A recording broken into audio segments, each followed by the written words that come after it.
cette vidéo. Donc c'est juste une vidéo intermédiaire si on veut pour voir où est-ce qu'on en est dans le cours. Donc aujourd'hui je l'enregistre, on est le 29 juillet. Alors, euh, on va reprendre un petit peu. Donc déjà, on a eu donc un petit décalage ici je crois. Oui voilà, c'est-à-dire que le cours le vendredi 8 juillet, c'était un cours supplémentaire qui n'était pas initialement prévu. Euh, et donc ça a permis d'alléger la fin de l'année. Donc théoriquement, là j'ai remis les différents cours. Donc celui du vendredi 8 juillet, on est le 28 juillet, le 29, et il est toujours pas fait. Donc là c'est ce que je vais vous faire juste après, hein, vous allez voir tout apparaître. Puis après normalement on a cours le 12 septembre, puis le 16 septembre, puis le 10 octobre, et enfin notre dernière séance d'examen ce sera le vendredi 14 octobre. Alors j'ai mis des points d'interrogation ici parce que je ne suis pas exactement sûr. Je crois que c'était les anciennes dates, mais j'ai pas les nouvelles dates. Enfin, si j'ai bien compris ce que la scolarité m'a dit. Et le site sur lequel, vous savez, il y a les semaines d'alternance, etc. En ce moment, il ne fonctionne pas, quoi. Donc bon, on va faire comme ça. Donc je voudrais aussi voir un petit peu avec vous la philosophie du cours. Voilà. Donc revenons. Donc au tout début, c'était l'introduction des probabilités. Bon, comme vous voyez, c'est un cours de proba, donc il faut quand même savoir faire une somme. Enfin, qu'est-ce qu'une probabilité, hein, un ensemble de nombres positifs compris entre 0 et 1, tel que la somme fasse 1, etc. Ok, on est très important, c'était de calculer donc pour certaines lois, la loi géométrique, la loi de pression et la loi exponentielle, puisque vous avez vu que ces trois-là, on les utilise tout le temps dans les files d'attente. Euh, alors, on a dû voir autre chose, des choses comme ouais, c'est-à-dire il y a déjà les probabilités discrètes avec les séries, donc les séries à terme positif.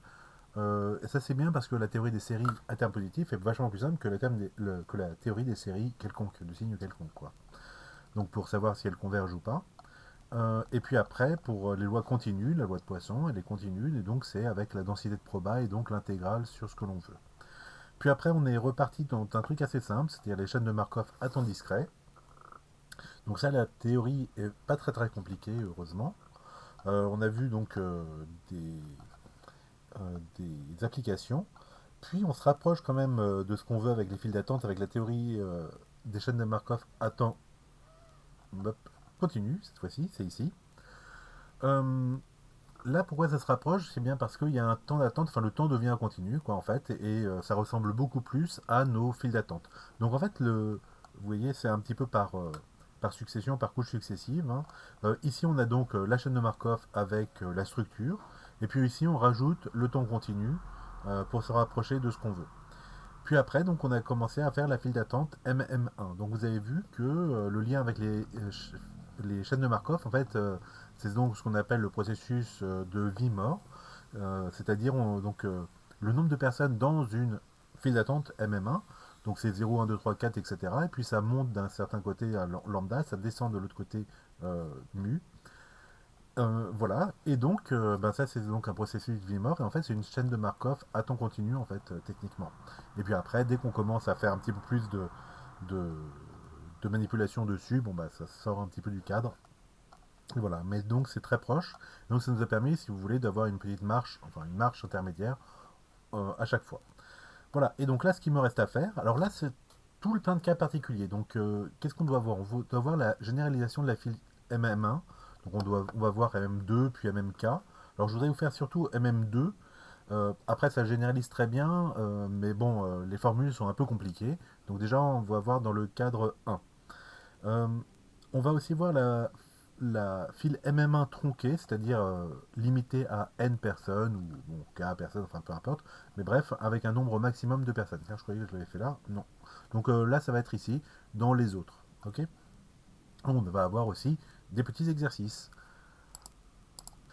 Donc voilà, donc pour l'instant, on étudie les files d'attente simples, hein, MM1, donc la population arrive, elle se met dans la file d'attente, elle fait un service, il n'y a qu'un un seul serveur, quoi, et puis ils repartent. Ça, c'est ce qu'on appelle des files d'attente ouvertes, parce qu'ils arrivent et ils repartent, c'est ouvert, d'accord. Les fermés, ça peut boucler comme ça. Pour l'instant, on fait les simples, hein, d'accord.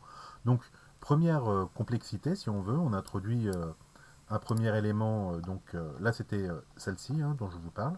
Donc on va introduire alors deux éléments. Premier, c'est par exemple de dire qu'il y a deux serveurs, puis 3, puis 4, puis K. Vous allez voir que ça se généralise assez bien. Par contre, les formules, au niveau compréhension, au niveau théorique, c'est bien. Par contre, les formules, ça devient beaucoup plus compliqué. À écrire, hein, simplement, hein, pas à penser. Donc ça, première généralisation, il va y avoir plusieurs services, et donc ils vont pouvoir se répartir, etc. Ça se fait pas mal. Deuxième généralisation, c'est ben, la file d'attente va être limitée. Donc par exemple au total il va y avoir 15 personnes. Donc une ici et 14 ici. Okay.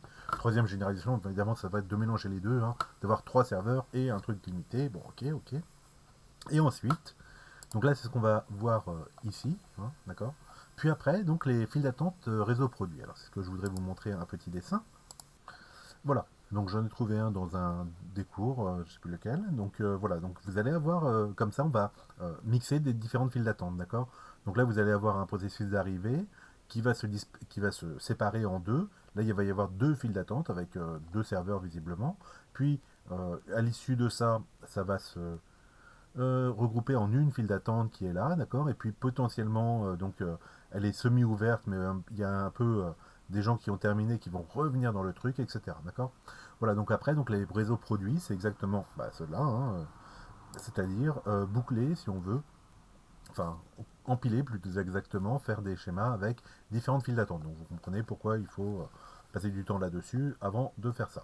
Voilà, et donc là, en fait, ce sera terminé au niveau du cours que l'on va faire. Ensuite, il y aura ben, plein d'exercices sur les différentes files d'attente, M1, MM2, peut-être celle-là aussi un peu.